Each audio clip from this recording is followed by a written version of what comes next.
PM Modi ने एक बार फिर कांग्रेस का खेल खराब कर दिया है। कांग्रेस और विपक्ष के लोग डाल डाल तो पीएम मोदी पात पात चल रहे हैं। छात्रों के मामले पर विपक्ष के लोग जमकर राजनीतिक रोटियां सेकने की कोशिश कर रहे थे, लेकिन अब पीएम मोदी के ब्रह्मास्त्र ने सारा खेल पलट दिया है, जिससे कांग्रेस के लोग तो नाराज है ही, साथ ही अभिजीत दिपके और सीजेपी भी बैकफुट पर है। दर्शकों, सरकार के साथ बातचीत के बाद सोनम वांगचुक ने अपना अनशन तोड़ दिया है। वही आंदोलन का प्रमुख चेहरा रहे सोनम वांगचुक के इस कदम के बाद आंदोलन की अगुवाई कर रही सीजेपी और वांगचुक के बीच दूरियां बढ़ती दिख रही है।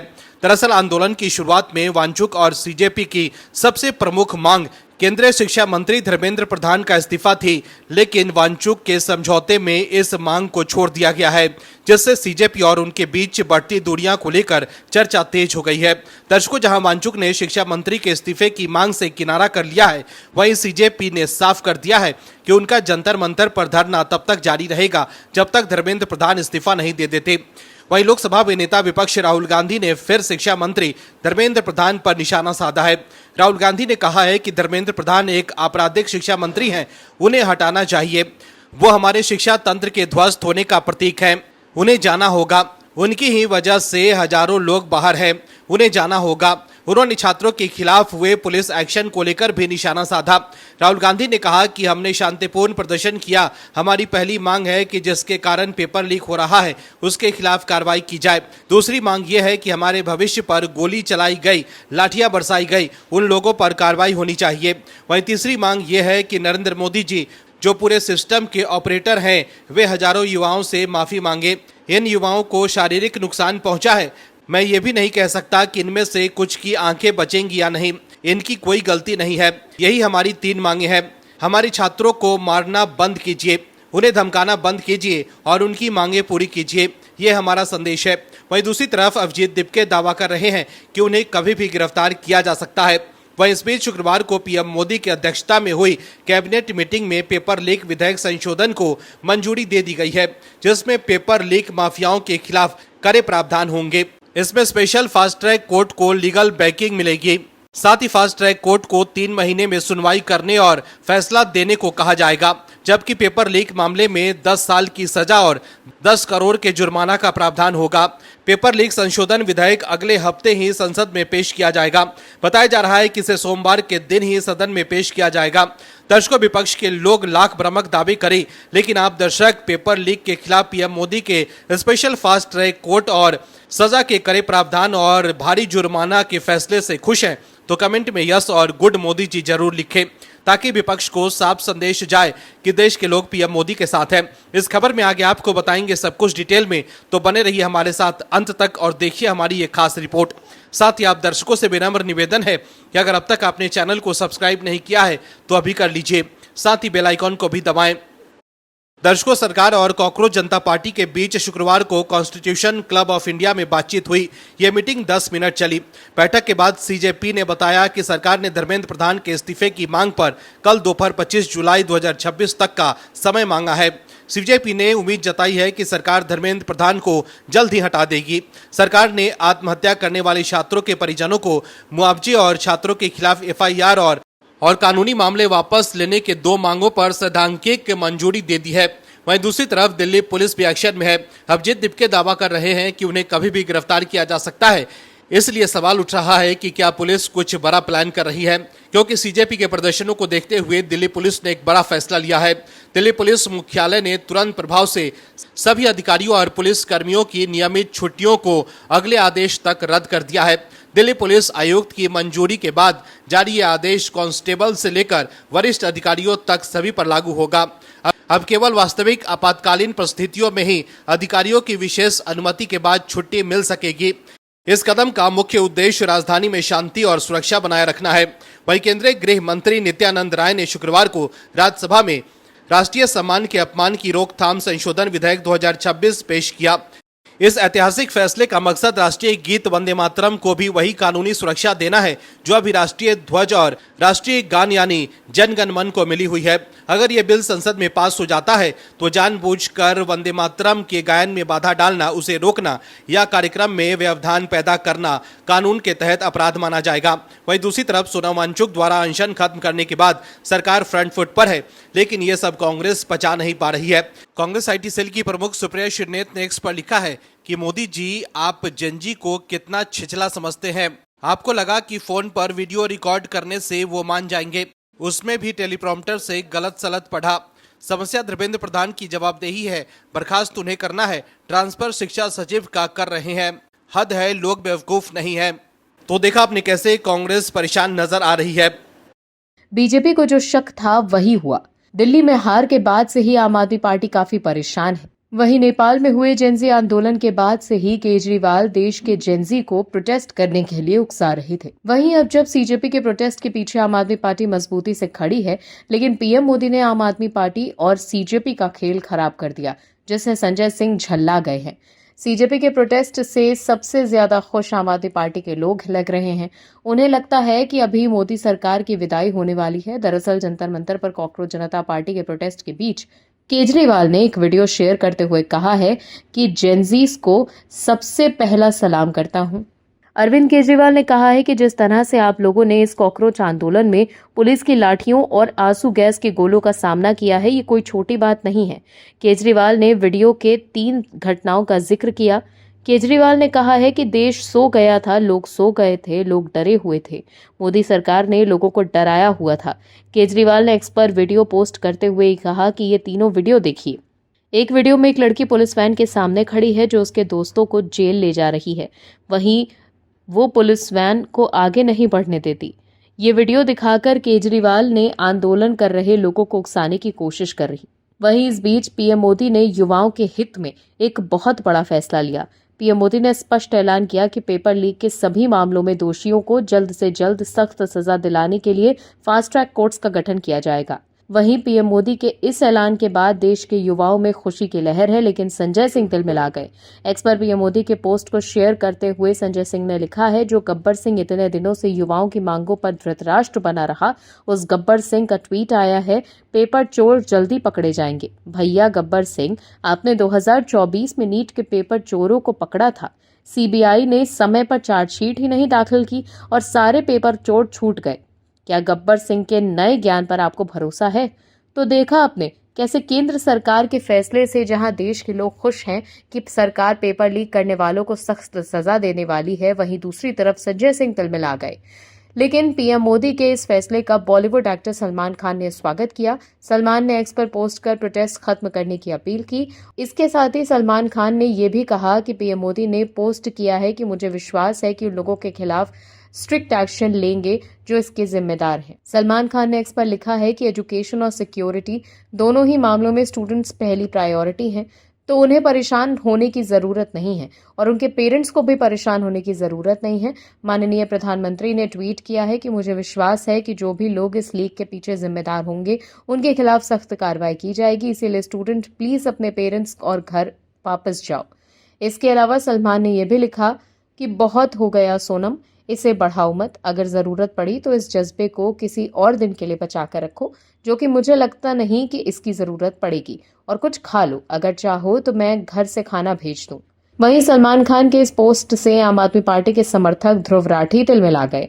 सलमान को एक्स पर पोस्ट का जवाब देते हुए ध्रुव राठी ने लिखा कि क्या अमित शाह ने आपकी अगली फिल्म पर रोक लगाने की धमकी दी? हर कोई जानता है कि माननीय प्रधानमंत्री की पूरी सरकार सिर्फ ब्लैकमेलिंग और जबरन वसूली के दम पर चल रही है। चिंता न करिए, भारत की जनता ये पक्का करेगी कि मोदी के जाने के बाद आपको अपनी अभिव्यक्ति की आजादी वापस मिल जाए। इसके अलावा भी विपक्ष के समर्थक सलमान खान पर अपनी भड़ास निकाल रहे हैं। सीजेपी प्रोटेस्ट के असलियत बाहर आ गई है, इसमें वामपंथी लोग और आम आदमी पार्टी के कार्यकर्ता शामिल हैं। वहीं कॉकरोच जनता पार्टी के प्रदर्शन में हिस्ट्री शीटर का कनेक्शन सामने आया।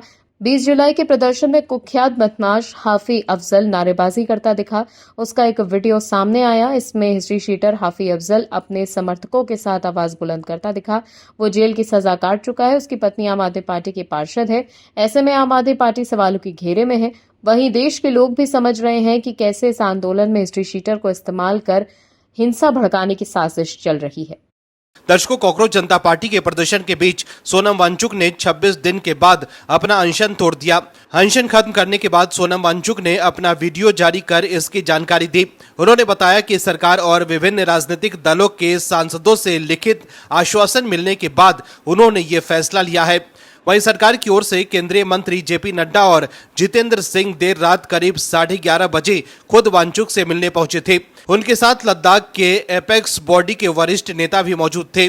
इसी दौरान पीएम मोदी ने एक्स पर एक पोस्ट कर लिखा कि मैं सोनम वांगचुक जी से आग्रह करता हूं कि वो डॉक्टर्स की सलाह के अनुसार अपनी दिनचर्या रखें और जल्द से जल्द अपना पुराना वजन फिर से प्राप्त करें। मैं प्रभु से प्रार्थना करता हूं कि सोनम वांगचुक जी स्वस्थ रहें। वहीं केंद्रीय मंत्री के साथ अनशन तोड़कर सोनम वांगचुक ने विपक्ष और अभिजीत दिपके को चौंका दिया है। सोनम वांगचुक के अनशन तोड़ने का टीएमसी सांसद महुआ मोइत्रा ने स्वागत किया है, लेकिन इसके साथ ही महुआ मोइत्रा ने एक्स पर पोस्ट करते हुए लिखा है कि तोड़ना ही था तो किसी और के हाथ से तोड़ देते सर। ऑप्टिक्स नाम भी कुछ होती है। ऐसे में आप दर्शक समझ सकते हैं कि कैसे वांगचुक ने अनशन तोड़कर विपक्ष को जोर का झटका दिया है। दर्शकों, नीट पेपर लीक विवाद को लेकर दिल्ली में चल रहे विरोध प्रदर्शन में एक नया और बड़ा मोड़ आ गया है। इस आंदोलन का प्रमुख चेहरा रहे सोनम वांगचुक ने अपना 26 दिनों का अनशन समाप्त कर दिया है, लेकिन उनके इस कदम के बाद आंदोलन की अगुवाई कर रही सीजेपी और वांगचुक के बीच दूरियां साफ नजर आ रही है। दरअसल आंदोलन की शुरुआत में वांगचुक और सीजेपी की सबसे प्रमुख मांग केंद्रीय शिक्षा मंत्री धर्मेंद्र प्रधान का इस्तीफा थी, लेकिन वांगचुक ने समझौते में इस मांग को छोड़ दिया है, जिससे सीजेपी और उनके बीच अनबन की स्थिति पैदा हो गई है। दर्शकों, जहां सोनम वांगचुक ने शिक्षा मंत्री धर्मेंद्र प्रधान के इस्तीफे की मांग से किनारा कर लिया है, तो वहीं सीजेपी ने साफ कर दिया है कि उनका जंतर मंतर पर धरना तब तक जारी रहेगा जब तक धर्मेंद्र प्रधान इस्तीफा नहीं दे देते। ऐसे में साफ है कि अभिजीत दिपके बैकफुट पर आ गए हैं। वहीं पेपर लीक और अनियमितताओं को लेकर देश भर में जारी विवाद के बीच केंद्र सरकार ने एक के बाद एक कई बड़े फैसले लिए हैं। एक तरफ शिक्षा मंत्रालय के शीर्ष स्तर पर प्रशासनिक फेरबदल किया गया है, तो वहीं दिल्ली में पेपर लीक मामले की सुनवाई के लिए विशेष फास्ट ट्रैक कोर्ट का गठन किया गया है।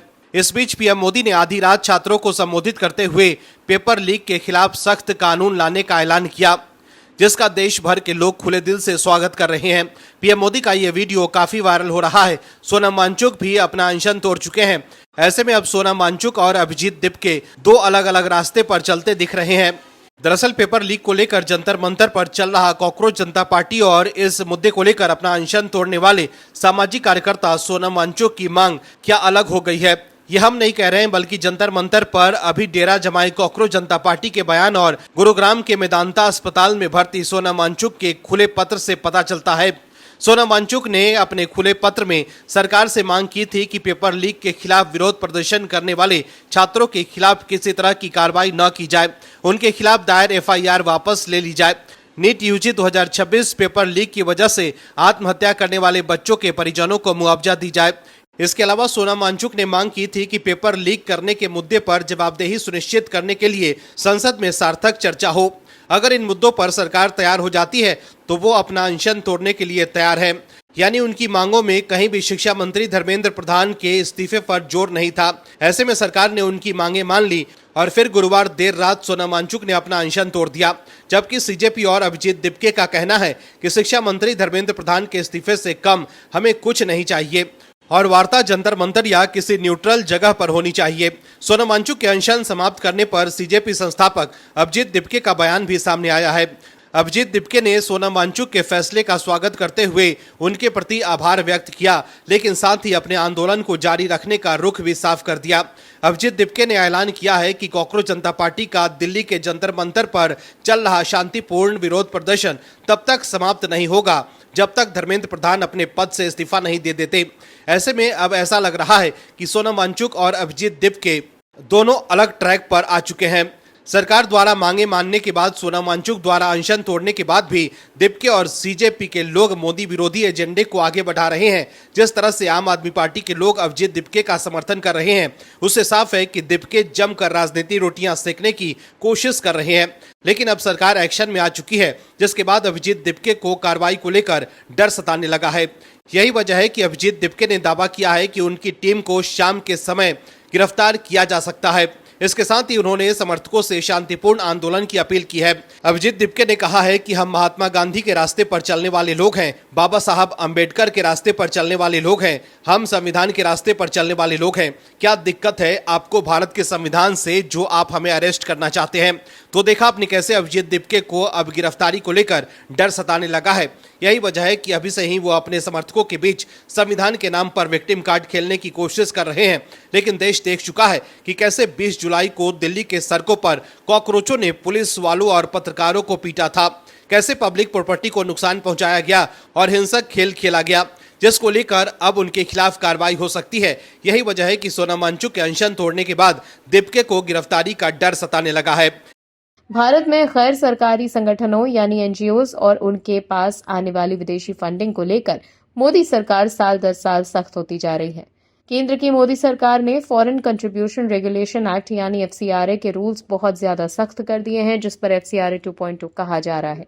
दरअसल इंटेलिजेंस एजेंसियों के इनपुट, सरकारी आंकड़ों और दुनिया भर के हालातों को देखते हुए ये साफ होता है कि फॉरेन कंट्रीब्यूशन रेगुलेशन एक्ट यानी एफसीआरए में किए गए बदलाव सिर्फ कागजी कार्रवाई नहीं है, बल्कि देश की सिक्योरिटी, इकोनॉमी और सुरक्षा को मजबूत करने के लिए उठाया गया बड़ा फैसला है, जो संसद के मॉनसून सत्र में संबंधित विधेयक पास होने के बाद लागू हो जाएगा। आपको बता दें कि इंटेलिजेंस ब्यूरो यानी आईबी जैसी सुरक्षा एजेंसियों ने अपनी रिपोर्ट्स में बार बार बताया कि भारत के कई बड़े इंफ्रास्ट्रक्चर प्रोजेक्ट्स को रोकने के लिए विदेशी पैसे का इस्तेमाल किया गया। तमिलनाडु के कुडनकुलम न्यूक्लियर पावर प्लांट से लेकर कई पावर प्रोजेक्ट्स के खिलाफ हुए विरोध प्रदर्शनों में विदेशी फंडिंग के सबूत मिले हैं। तमिलनाडु के थूथुकुडी कॉपर प्रोजेक्ट को बंद कराने और माइनिंग इलाकों में लोगों को भड़काने के पीछे कुछ फॉरेन फंडेड एनजीओज का हाथ पाया गया है। डेवलपमेंट प्रोजेक्ट्स को कोर्ट कचहरी और प्रोटेस्ट में फंसाने से भारत की जीडीपी ग्रोथ को हर साल 2 से 3% का सीधा नुकसान होता है। इसीलिए मोदी सरकार ने एफसीआरए के रूल्स बहुत सख्त कर दिए हैं। लेकिन कहा यह जा रहा है कि इसी बात से सोनम वांगचुक नाराज है, क्योंकि उनकी एनजीओज पर विदेशी फंडिंग लेने के आरोप लगते रहे हैं। आज दुनिया में जंग सिर्फ टैंकों, मिसाइलों या फिर फाइटर जेट से नहीं लड़ी जाती है। आज की आधुनिक लड़ाई university, media, think tank, digital platforms, environment campaign और सोशल मूवमेंट के जरिए लड़ी जाती है।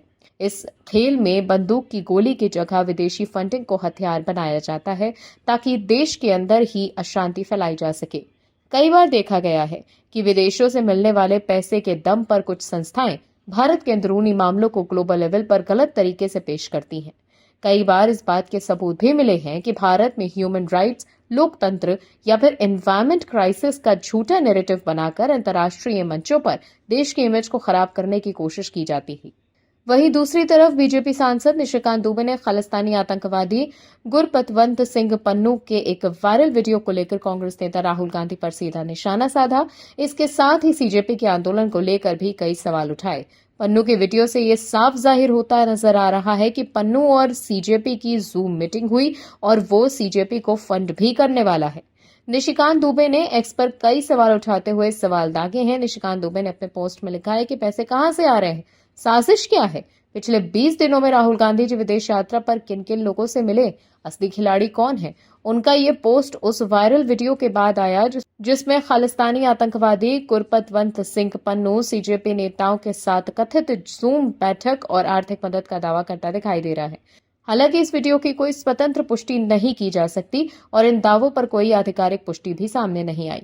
आपको बता दें, वायरल वीडियो में पन्नू कथित तौर पर दावा करता है कि उसकी सीजेपी नेताओं के साथ जूम मीटिंग हुई और ये भी कहता है कि सिख फॉर जस्टिस सीजेपी को भारत को छोटे छोटे हिस्सों में बांटने के मकसद से करीब 10 करोड़ रुपए की मदद देगा।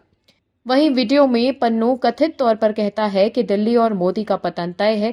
इसके साथ ही वो ये भी दावा करता है कि सिर्फ सरकार बदलना समाधान नहीं है, बल्कि भारत का बंटवारा ही उसका मकसद है। वहीं दूसरी तरफ पीएम मोदी ने ऐलान किया है कि पेपर लीक के सभी मामलों में दोषियों को जल्द से जल्द और सख्त से सख्त सजा दिलाने के लिए फास्ट ट्रैक कोर्ट्स का गठन किया जाएगा। लेकिन फिर भी सीजेपी के लोग प्रोटेस्ट की आड़ में सरकार गिराने का सपना देख रहे हैं। सरकार सीजेपी से बातचीत के लिए तैयार है, लेकिन अब यू टर्न लेते हुए सीजेपी के लोग कह रहे हैं कि हम जेपी नड्डा के घर नहीं जाएंगे बात करने, वो जंतर मंतर आए हमसे बात करने। जबकि पहले यही लोग कहते थे कि सरकार हमें बातचीत के लिए नहीं बुला रही, लेकिन अब जब सरकार बातचीत के लिए बुला रही है तो अभिजीत दीपके खुद पीछे हटते हैं। ऐसे में सीजेपी की मंशा पर सवाल उठते हैं। Bureau report OMH news. आप दर्शकों से विनम्र निवेदन है कि चैनल को सब्सक्राइब जरूर करें